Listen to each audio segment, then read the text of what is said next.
my husband Richard, and when Jason was born, he was the second child in our family of three.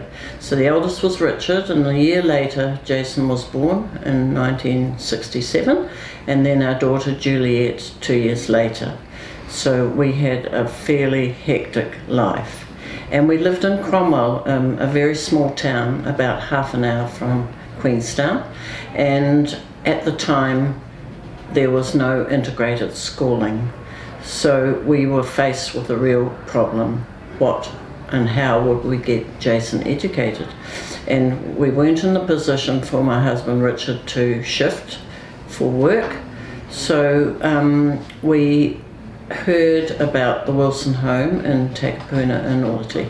So at the age of 5, we jumped on the plane and came to Auckland, and it was a massive change for us as a family and for Jason, because we had to leave him in Auckland and jump back on the plane and head south, and that was quite hard. But it had to be outweighed about the advantages for him regarding his physical well-being, his mental well-being, his education and so on, all the things that weren't freely available to him in Cromwell.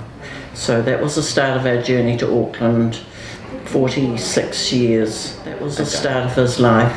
And he lived at the Wilson home as long as he continued to progress. He stayed until he was around 15, and the policy then was that young teens had to leave the Wilson home because that was a cut-off age. So here we were then, 10 years later, faced with what do we do now? So around about that time, a facility called the Sutherland Unit, it opened at Point Chevalier, and it was for teens and onwards, people with physical disability, and he was accepted there, and he went and lived there and worked there. It was fairly institutionalised, and he stayed there until the government said, right, we're closing these places. People now will move out of institutions and they will live in the community, and like many government decisions, the decision was made before the facility was in place, and there was nowhere to live in the community except on the city side of Auckland, and we weren't really happy about that, but we had to accept it. And Jason went into the first house that he lived in independently with 24-hour care, and that was at Mangere Bridge, which was a long way from the North Shore.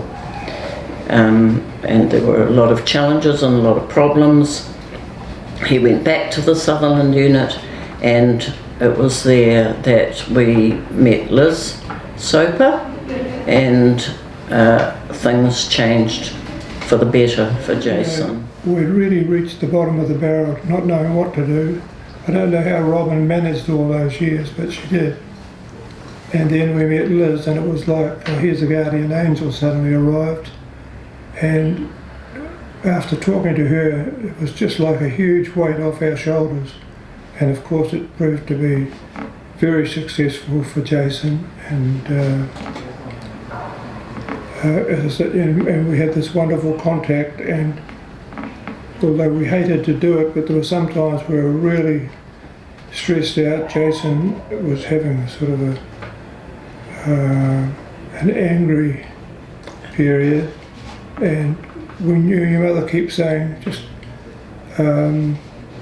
call any time, and sometimes we did ring 10 or 11 o'clock at night, and we'd get Jason to the phone and Liz would talk to him, and then he'd calm down and we'd go back to bed, hope and pray that we'd get a bit of sleep during the night.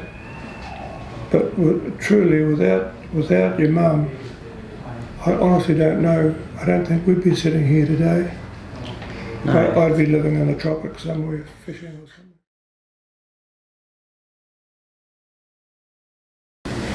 Oh, I love people. He loved people.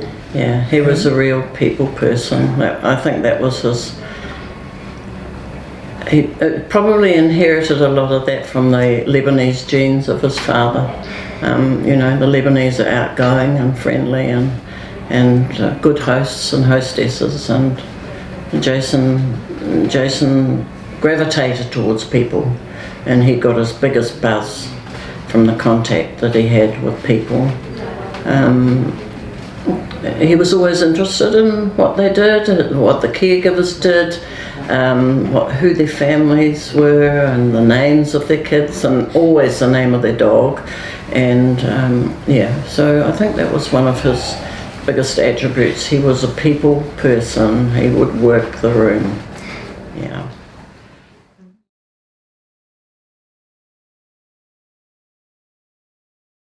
The thing that you don't realise as a parent is actually how vulnerable you are.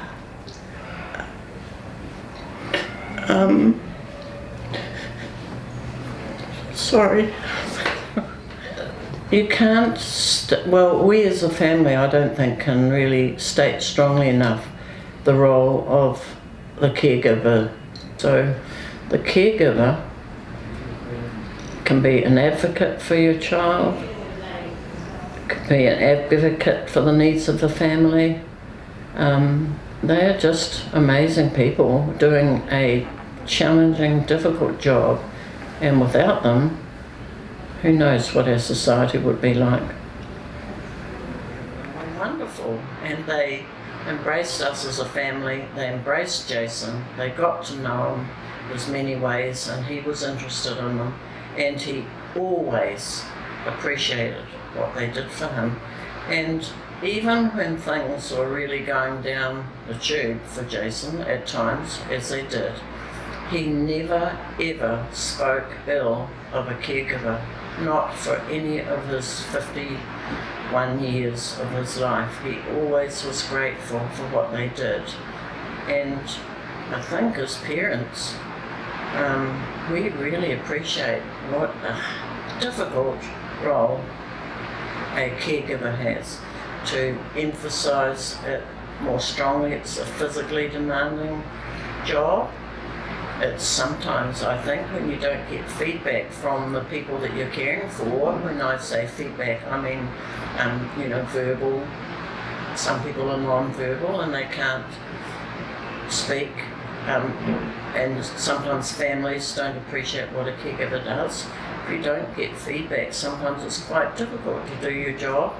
And we have always been grateful for the empathy that caregivers have shown Jason and us as a family.